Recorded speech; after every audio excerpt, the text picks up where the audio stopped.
자, 오늘 우리 시장 같은 경우에는 현선물 쪽에서 모두 좀 부진한 모습을 보여줬는데 일단은 외국인의 수급을 잘 살펴보셔야 된다라는 어제장의 전망이 있었습니다. 오늘 뭐 외국인이 연일 또 매수로 포지션이 들어오고 있고 또 앞서서 말씀드렸지만 간밤 뉴욕 증시 일단 이란에 대한 중동 긴장감이 계속해서 불거지고 있는 상황인데 이런 다양한 부분도 어떻게 보실까요?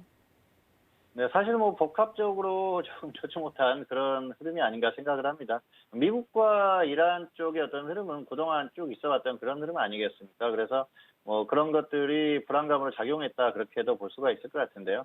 전반적으로 지금 지수대가 높아요. 그렇다 보니까 이런 반응이 조금 나온다 그렇게 볼 수가 있겠는데요.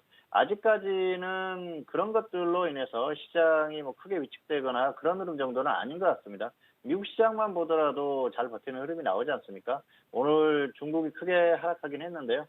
그런 여러 가지 상황에 비해서는 한국 시장은 아주 잘 버텼다 그렇게 볼 수가 있겠습니다. 어쨌든 오늘 한국 시장이 하락하기는 했지만은 전반적인 흐름에서는 잘 버틴 흐름이고요. 물론 코스닥 쪽은 약했습니다. 그래서 시장의 분위기가 많이 다운되긴 했는데 아직까지는 조금 상황을 더 지켜봐야 되는 그런 흐름이고요. 역시 이란이라든지 이쪽에서 정말 뭔가 문제가 발생을 한다고 그러면은 시장에 단기간에 큰 부담을 줄 수 있는 그런 요인이 되니까 꾸준히 살펴봐야 될 것 같습니다. 아무래도 그리고 우리가 이제 가장 기억해야 될 건 그런 부분이에요. 역시 지수대가 어느 정도인가 그걸 가지고 단기든 또 중기든 어떤 추세든 이런 것들에 대한 그 판단을 해야 되거든요. 그런데 지금 같은 경우에는 부담스럽다는 것이죠. 그래서 현재 지수대를 감안한 적절한 대응이 필요하다. 이 정도로 말씀을 드리겠습니다. 네, 지수대 맞춤 전략으로 좀 하루하루 대응을 하시는 게 더욱더 좋을 것 같습니다. 전반적인 뭐 대내외적인 이런 상황이 있습니다만 지수대를 좀 중점적으로 좀 살펴보시면서 그 기준을 삼아 보셔라라는 말씀이신데요. 자, 오늘도 봉추 선생님과 함께 오늘 화요일장에 대한 전반적인 정리를 도와드릴 테니까 끝까지 함께 해주시길 바라겠습니다. 자, 첫 번째 코너로 들어가 볼게요. 시황 분석론이 기다리고 있습니다. 오늘 양 시장에 대한 전반적인 시황 점검도 도와드리고요. 그리고 화요일장 안에서 관심 있게 살펴본 관심 종목까지도 만나보는 시간입니다. 자, 앞서서 일단 오늘 코스피 시장 안에서는 수급상이 꽤 좀 엇갈렸습니다. 일단 뭐 개인에 대한 부분 그리고 외국인과 기관까지도 장 후반에 좀 엇갈린 흐름을 좀 보여주면서 가까스로 일단은 좀 하락세로 좀 마무리가 됐는데 이런 전반적인 시장 점검에 대해서 먼저 도와드리도록 하겠습니다. 자, 봉추 선생님 양 시장에 대한 시황 점검 먼저 도와주실까요? 네, 먼저 등락 결과를 말씀드리겠습니다. 코스피 같은 경우에는 오늘 하락 출발했어요. 급락하면서 출발했는데 바로 급등을 하긴 했는데요. 어쨌든 하락 출발 후에 반등했고요. 그리고 다시 하락하면서 오늘 하락 음봉 마감했습니다. 그런데 윗꼬리가 약간 깁니다. 아랫꼬리, 윗꼬리가 다 달렸는데요. 윗꼬리가 조금 더 길다. 그런데 음봉이다. 그게 특징이라고 볼 수가 있겠습니다. 자, 오늘 기술적인 흐름, 차트의 어떤 흐름만 봤을 때는 단기적인 고점 징후가 나타났다 그렇게 볼 수가 있겠는데요. 뭐 당장에 확실하게 고점을 찍었다 그렇게 얘기하기에는 좀 어려운 게 낙폭이 그렇게 크지 않았어요. 결과적으로는 오늘 또 버티는 흐름 정도가 나온 흐름이 아닌가 생각을 합니다. 다만 어제보다 약했고요. 그리고 또 윗꼬리가 달리는 음봉이 나왔기 때문에 그렇게 좋은 모습은 아니다 그렇게 볼 수가 있겠습니다. 자, 이런 모습은 기술적으로는 역시 좋지 않은 흐름이다 그렇게 볼 수가 있겠는데요. 오늘 시장의 전반적인 상황에 비해서는 그나마 잘 버틴 흐름이 아닌가 생각을 합니다. 자, 코스닥 같은 경우에는 상승 출발했고요. 그리고 결국 하락하면서 하락 음봉 마감했습니다.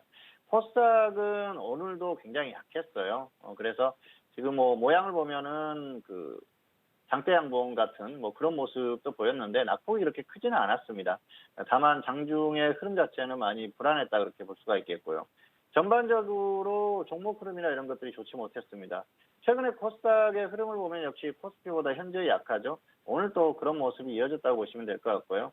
역시 코스닥은 시장의 분위기를 담당하는 그 쪽이라고 보시면 될 것 같습니다. 그래서 코스닥이 약하면은 결국은 시장의 분위기가 다운돼요. 그래서 최근 시장의 분위기를 조금 다운시키는 역할을 하고 있다. 그래서 전체적인 이 종목들의 흐름도 좋지 않죠. 이런 것들은 역시 투자자들이 매매하기에 상당히 부담스러운 그런 역할을 하는 상황이 아닌가 생각을 합니다. 이런 흐름이 이어지면은 결국은 전반적인 시장의 흐름이 좋지 않게 되고요. 그러다 보면은 역시 계속해서 좀 다운되는 그런 흐름이 나올 수 있으니까 코스닥의 이런 모습도 좀 눈여겨볼 필요가 있을 것 같습니다. 자, 어쨌든 기준은 코스피지만 시장의 분위기를 만드는 건 코스닥이라는 것을 다시 한번 생각을 하시기를 바라겠습니다. 자, 등락의 원인을 보면은 코스피 같은 경우에는 역시 삼성전자, 선물, 그리고 해외 증시의 장중 등락 이런 것에 영향을 받았습니다. 이런 것들이 복합적으로 어우러져서 흐름이 나왔는데요. 조금 복잡하죠. 그래서 이걸 좀 그 구간별로 나눠서 영향을 미쳤기 때문에 이렇게 정리를 했는데요. 첫 번째로는 삼성전자입니다. 삼성전자 같은 경우에는 오늘 장 초반에 지수가 급락한 상황에서 지수가 하락했었죠. 그리고 나서 삼성전자가 초반부터 강하게 상승을 했어요. 삼성전자가 강하게 상승을 하면서 지수를 끌어올렸습니다. 자, 보통 이제 투자자분들 같은 경우에는 삼성전자가 그 한 종목이 과연 지수를 끌어올릴 수 있냐 이렇게 생각하시는 분들도 계실 것 같은데요. 시가총액 비중이 코스피에서 무려 20%입니다. 그러다 보니까 삼성전자 이 한 종목의 움직임은 상당히 중요하죠.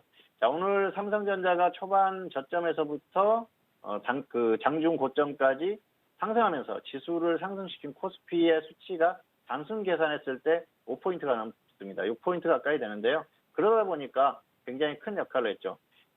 코스피 지수가 저점에서 고점까지 12포인트 반등했습니다. 그런데 그 절반을 삼성전자가 책임을 졌어요. 삼성전자가 이 정도 움직이면은 다른 종목들도 어느 정도 따라갑니다. 그러면서 지수를 같이 견인하거든요. 그래서 반등이 나왔던 그런 흐름입니다. 그래서 오늘 장 초반의 흐름은 삼성전자의 역할이 상당히 중요했다. 그렇게 볼 수가 있겠고요. 그리고 역시 이 삼성전자가 반등하는 구간에서 선물에서 외국인들의 선물 매수가 들어오면서 지수를 어느 정도 같이 반등시키는 그런 역할을 했습니다. 그래서 삼성전자와 선물의 역할이 지수를 반등시키는 그런 역할을 했었고요. 10시 후반대까지 반등이 나왔었죠. 그리고 나서 쭉 조정을 받았는데요. 이후의 흐름을 보면은 역시 코스피의 수급, 외국인들과 기관의 수급, 그리고 또 선물 매도가 다시 나오면서 지수가 결국 하락한 그런 흐름입니다. 수급적인 흐름이 상당히 중요했다는 것이죠. 그런데 자, 이 흐름을 만들었던 게 해외 증시입니다. 오늘은 중국 시장의 역할이 상당히 중요했는데요. 중국 시장이 시작부터 하락했어요. 그래서 한국 시장이 10시 후반대까지는 반등이 나왔다고 말씀을 드렸죠. 자, 그 흐름에서 중국 시장이 시작을 했습니다. 중국 시장 같은 경우에는 한국 시간으로 10시부터 시작을 하죠. 초반에 하락했을 때는 크게 흔들림이 없었는데 결국은 중국 시장이 급락하니까 영향을 받을 수밖에 없다는 것이죠. 중국은 계속해서 중국 시장이 하락하면서 오늘 거의 2% 가까이 하락했지 않습니까? 그러면서 시장을 압박하는 그런 요인이 됐습니다. 그러면서 미국 선물도 약해졌고요. 그러다 보니까 한국 시장의 수급적인 흐름도 좋지 않았었다는 것이죠. 자, 이런 전반적인 흐름 자체가 시장의 오늘 흐름을 만들었습니다. 다만 중국 시장이 장중에 낙폭이 굉장히 컸던 거에 비하면은 그나마 좀 한국 시장은 잘 버텼고요. 장 막판에 중국 시장이 조금 다시 회복하는 흐름을 보이니까 그래서 조금 회복하는 흐름이 나왔다 그렇게 볼 수가 있겠습니다. 오늘은 전반적인 흐름에 있어서 중국 시장의 역할이 굉장히 중요했습니다. 해외 증시, 미국 선물 이런 것들도 중요하지만 오늘은 중국 시장의 역할이 컸다 그렇게 보시면 될 것 같고요. 이런 것들이 수급적으로 나타났다는 것이죠. 어쨌든 오늘은 해외 증시의 영향을 상당히 크게 받았다. 그렇게 말씀을 드릴 수가 있을 것 같습니다. 자, 특징적인 부분을 말씀을 드리면은 코스피 같은 경우에는 4대 업종이 버티는 흐름에서도 지수가 하락했다는 것을 볼 수가 있겠는데요. 4대 업종이라고 하면은 화학, 철강, 금속, 전기전자, 운송장비 이렇게 나눌 수가 있겠죠. 전기전자가 하락했습니다. 그런데 약보합이에요. 보합권에서 마감을 했으니까 버텼다 그렇게 볼 수가 있겠는데 지수는 하락했죠. 대형주들이 약간 하락했는데 중소형주들이 계속 크게 하락했죠. 그러니까 전반적으로 종목들이 크긴 흐름이 좋지 않았다고 볼 수가 있겠습니다. 하락하는 종목들이 훨씬 많았다는 것이죠. 자, 이런 흐름을 봤을 때는 역시 숫자에서 밀렸다 이렇게 표현을 했는데 하락하는 종목들이 훨씬 많았기 때문에 나왔었던 그런 흐름이라고 볼 수가 있겠고요.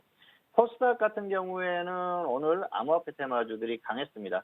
비트코인이 1,300만원을 넘어갔어요. 그러면서 비트코인 강세에 따라서 비트코인 관련한 암호화폐 테마주들이 강한 흐름을 보였어요. SCI 평가정보라든지 비덴트 그리고 우리기술투자 또 팍스넷 이런 종목들이 강하게 반등을 했는데요. 비트코인 자체가 계속해서 상승을 한다고 하면은 계속해서 좀 좋은 흐름이 나올 수도 있다. 이렇게 볼 수가 있겠습니다. 어쨌든 이 암호화폐 테마주들은 단기 흐름은 어느 정도 나올 것 같으니까 적당히 참고해서 대응을 하시면 좋을 것 같습니다. 자, 시장에 대해서 다시 한번 말씀을 드리면요. 지금 추세에 대해서는 역시 추세적인 흐름은 좋지 않은 흐름이 나오고 있습니다. 그렇지만은 단기 반등이 조금 나왔죠. 단기 반등이 강하게 나오질 못하고 있어요. 추세적인 흐름 자체가 좋지 않기 때문에 이 단기 반등이 약하게 나오고 있다. 그렇게 볼 수가 있겠는데요. 다만 시장이 이렇게 추세적으로 좋지 않은 흐름 속에서도 단기 반등은 나올 수 있다는 것입니다. 어쨌든 추세적인 흐름이 불안하다는 게 포인트라고 할 수가 있겠는데요. 한국 시장을 둘러싼 전반적인 흐름 자체가 좋지 못합니다. 그동안 외국인들의 자금이 빠져나갈 수 있는 그런 흐름들도 있었죠. 뭐 MSCI 지수의 포트 구성을 다시 한다든지 또 그것과 별개로도 외국인들이 계속 매도하는 그런 흐름들이 나왔었기 때문에 추세적인 어떤 흐름에 있어서는 좋지 않은 흐름일 가능성이 상당히 높고요. 미중 무역 분쟁이나 여러 가지 다양한 요인들이 있죠. 이런 것들이 전반적으로 어우러져서 좋지 못한 흐름을 나오고 있습니다. 다만 단기적으로는 해외 증시가 급등하는 이런 상황에서 일종의 선물 세력이 지수를 끌어올리는 그런 역할을 했었고요. 해외 증시가 급등을 할 때 한국 시장이 적당히 따라가는 건 정상적인 흐름입니다. 그래서 최근에 나오는 반등은 정상적인 흐름이다. 그렇게 보시면 될 것 같고요. 다만 어떤 기술적인 흐름이나 또 여러 가지 수급적인 흐름 이런 것들을 봤을 때는 어느 정도 좀 한계를 느끼는 그런 구간이다. 이렇게 볼 수가 있을 것 같습니다. 하지만 단기적인 흐름은 조금 더 상황을 지켜봐야 될 그런 흐름이고요. 기술적으로 한계를 느끼는 흐름이지만은 수급적으로 완전히 무너지는 그런 흐름이 나오면서 지수가 확실히 꺾이는 흐름이 아니기 때문에 아직까지는 조금 더 지켜볼 만한 상황이 아닌가 생각을 합니다. 다만 역시 보수적인 관점은 유지를 하자 이렇게 결론을 내릴 수가 있을 것 같습니다. 자, 봉투 선생님, 우리 시장 내일 어떻게 전망하실까요? 네, 내일 한국 시장 같은 경우에는 역시 좀 소폭 하락하거나 버티는 흐름 정도가 유력하다 그렇게 볼 수가 있겠습니다. 단기에 2100선을 확실하게 이탈하는 흐름까지는 내일 정도에는 나오지 않을 것으로 현재로는 보고 있는데요. 물론 변수가 발생하면은 그럴 가능성도 있겠죠. 그런데 현재 한국 시장의 전반적인 흐름을 봐서는 역시 그 내일 정도까지는 버티는 흐름이 좀 유력하다 그렇게 보고 있습니다. 지금 이제 오늘까지의 흐름을 봤을 때는 수급적으로 완전히 무너지는 흐름 정도는 나오지 않았기 때문입니다. 그런데 내일 이후에도 수급이 중요하겠죠. 그래서 코스피 의금과 기관 그리고 선물에서 외국인들의 어떤 매도가 강하게 나오는지 이런 것들만 좀 지켜보시면서 대응하시면 될 것 같은데요. 혹시라도 수급이 강하게 매도하는 흐름이 나오면서 지수가 낙폭이 커진다 그랬을 때는 그때는 조심해야겠죠. 그런 흐름 정도만 아니라면은 좀 버티는 흐름이 나올 가능성이 높은데요. 내일까지는 그런 흐름이 나오지 않을 가능성이 높다 그렇게 보기 때문에 조금 더 버티거나 소폭 하락하는 정도, 그 정도의 흐름을 예상을 하고 있습니다. 다만 지금은 역시 변수라고 하면 해외 증시겠죠. 그래서 해외 증시에 집중을 하면서 대응하시면 될 것 같고요. 그리고 역시 추세적인 흐름 자체는 좋지 않은 그런 흐름이기 때문에 역시 그 하락에 대한 대비는 어느 정도 해야 하지 않나 그렇게 생각을 합니다. 내일 흐름을 예상했을 때는 버티거나 소폭 하락하는 정도, 그 정도 예상을 합니다. 하지만은 역시 하락에 대한 대비도 하면서 대응하자 이 정도로 마치도록 하겠습니다.